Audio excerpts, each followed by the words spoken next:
So you're welcome back. We've learned how to put in our path. We've learned how to put in a place marker, how to put in a polygon. So in this third module, we are going to learn how to put in a path. So we want to put in a path. For example, we want to put a path on the side of IUEA.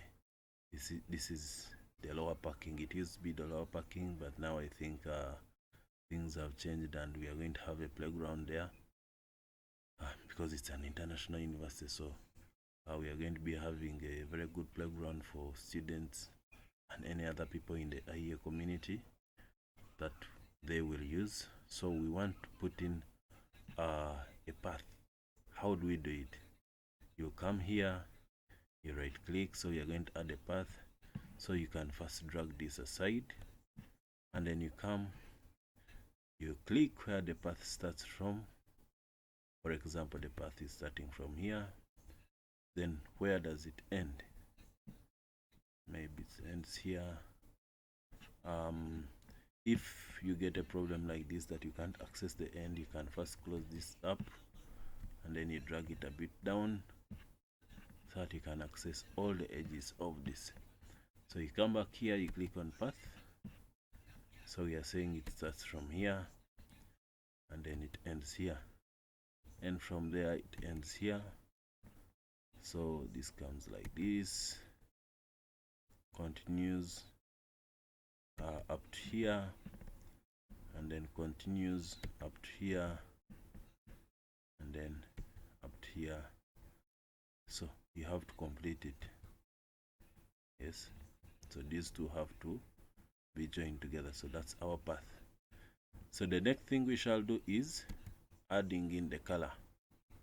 So we add in a different color, a more visible color that you would want.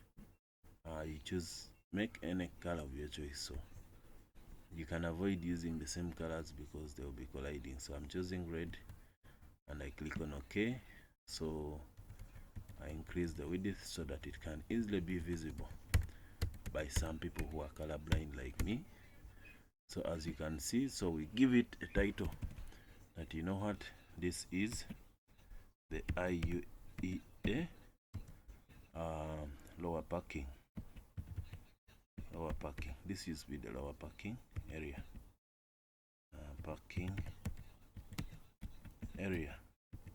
Though now it's going to be a different area. So we are done, and that's how we put in a path. We can also use a path to put in borders for areas. So I'm telling you it's a lower parking. I think you can see the vehicles that are parked here down. So click on OK and you have your path. So you can zoom in, and then you can zoom out.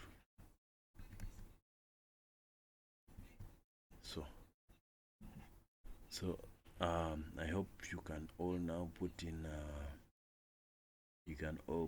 path, and you can all put in a place marker and a polygon. In case there's any part that you're not understanding, feel free to get in touch with me, and I'll help you to understand any part that you don't understand. Otherwise, I'll say that our third module for training in Google Earth stops here. We shall come back to learn how to use how to add an image overlay. I hope I have an image that I can add. Unfortunately, okay, I'll try to get one. So I'll show you how you can add an image in Google Earth. Otherwise, thank you very much. See you in the next module.